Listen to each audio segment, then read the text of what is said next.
ayun na nga. Kakarating lang namin ni Tolo dito sa bahay. Bumili ako nito kasi iniwanan ako ni Apo ng pambili. Kasi hindi sila nakabili nung nakarang araw kasi busy sila sa Chinese New Year. Nakalimutan na nila yung mga pagkain ko. Tapos kape. Ano yan? Nescafe Gold.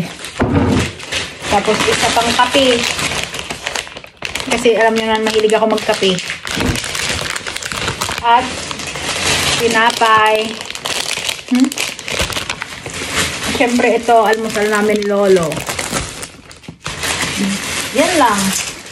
Si Todo, inilagay. Tingnan niyo yung wallet ko dito. O, diba? Saan kayo dyan? Ganito pala dito ka diba? Binibili na nila ito para sa aso. Tapos nakakalimutan ko magdala ng plastic bag na ganito kasi ganito dito. Kailangan pag magtatapon ka ng basura, ilalagay sa ganitong plastic. Kasi kapag hindi, magmumulta ka ng 5,000. So, nangyari yan sa akin one time. Nagmulta sila amo. Buti na lang, mabait sila. Hindi naman nila kinalta sa aking sahod.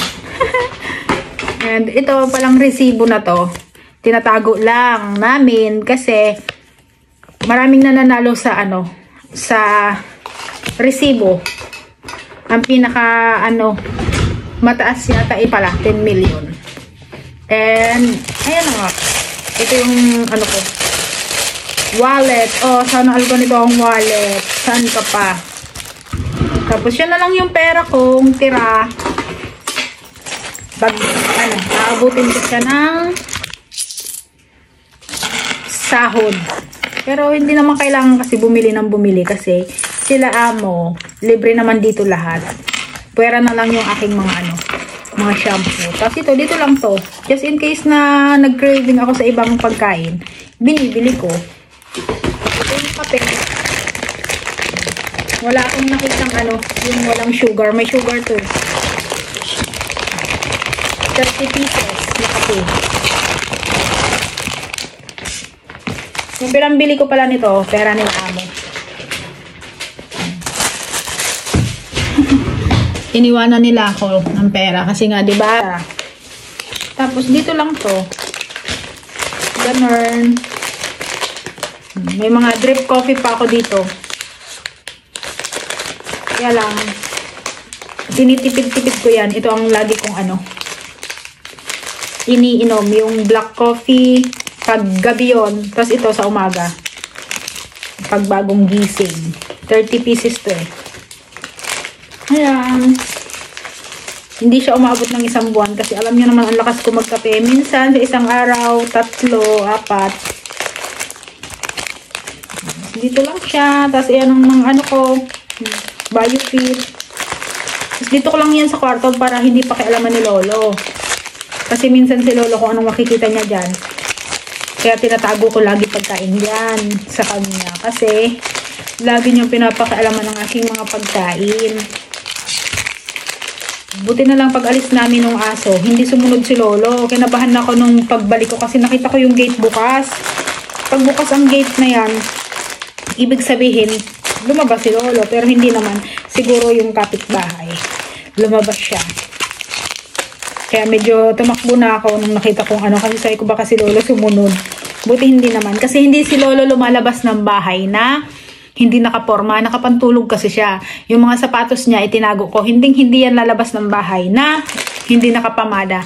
Yan, napaka-arte. Yan yung ni Lolo. Kaya, ang ginagawa ko, lahat ng sapatos niya, itinatago ko talaga. Kasi mahirap nang matakasan ako, lalo na kapag natutulog ako sa tanghali o hating gabi. Kasi hindi natin alam yung ni Lolo. Kasi nga, di ba, siya, may Alzheimer's. Minsan, gustong-gusto niya lagi lumabas. Then, syempre, kailangan bantay sarado yan kasi hirap na. Baka matakasan tayo. Saan ko yan nagilapin? Katulad dati, di ba? Na sabi niya maglalakad-lakad lang kami. Tapos yun pala, may dala siyang pera. May dala siyang 2,000. Tapos biglang sumakay ng taxi. Yung kaya pala, malakas yung loob niya. Kasi nga, may pera siyang dala. Buti na lang, yung cellphone ko, hindi ko iniwan. That time, iiwan ko sana. Buti na alala ko, nadalhin. Kung hindi kami nakauwi. Kasi unang-una, hindi ko kabisado tong, address namin. Hindi ko sa ulado. And, also, syempre, hindi ko pa, dito. At, syempre, paano ko ba hahanapin sila amo kung wala akong contact? Buti dinala ko yung cellphone ko. Bigla siyang sumakay sa taxi. Pumunta kami ng McDo. Tapos, pumunta kami sa mga park. Diba? Nakakatakot. Buti na lang, sa cellphone ko, may picture ako dyan ng resident address. Kaya, ayun, hindi mahirapang, hanapin yung bahay. Ibibigay mo lang yun sa taxi driver, yung resident, yung yung ID. Tapos, ayun, ihatid ka nila sa bahay nila. Tapos, ayan pala, ito, gusto ko to eh. Chocolates yan.